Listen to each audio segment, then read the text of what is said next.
Pessoal, hoje eu vou comentar sobre a verdadeira riqueza de Ellen G. White, tá? Princípios da Prosperidade Bíblica.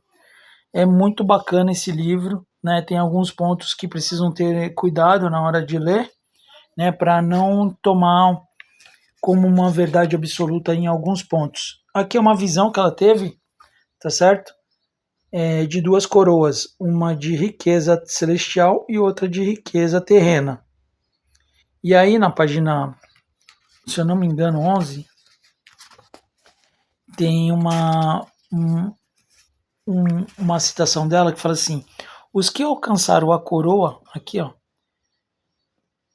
a coroa terrestre, né? Nela obtiveram parte, tendo por isso sido aplaudidos. São aqueles que conseguem o que constitui o único objetivo de sua vida: riquezas.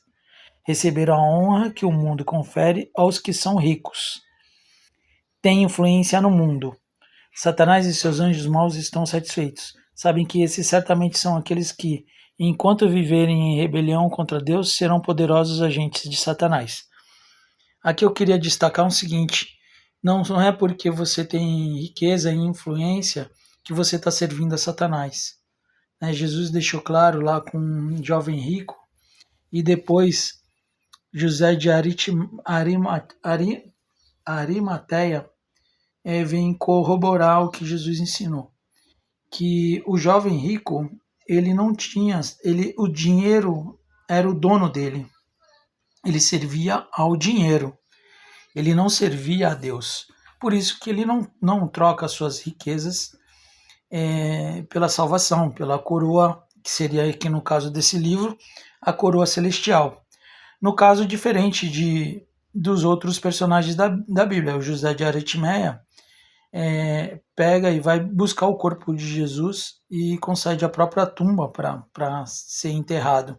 Toca num corpo morto, no qual era proibido naquele tempo. Então ele se expõe, e ele expõe a fé dele com essa atitude, né? Mesmo que ele sabia que ia ter represária futuramente.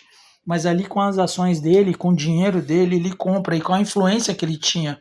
A própria Bíblia diz que ele era um homem influente, e ele não usava essa influência para pisar nas pessoas, e sim para servir ao reino. Ele serviu o dinheiro ao reino de Deus, né?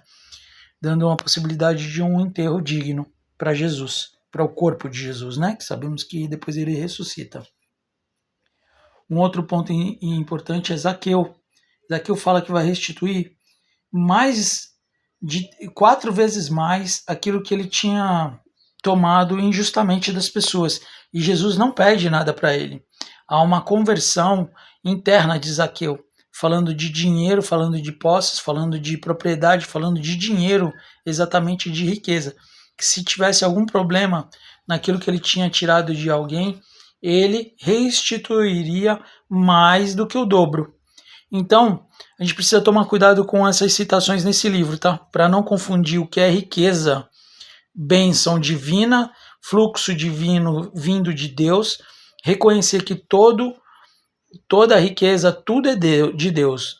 Nossa vida é de Deus, nossa família é de Deus, é tudo concedido a Deus.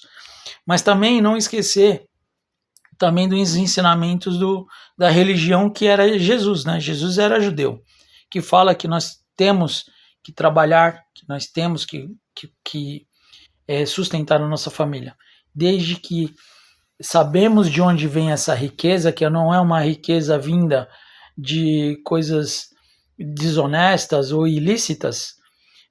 Nós temos que honrar essa riqueza que Deus nos é confiada a nós, né, para que nós possamos servir a Deus com as nossas riquezas, como a gente serve com todas as coisas que nós temos.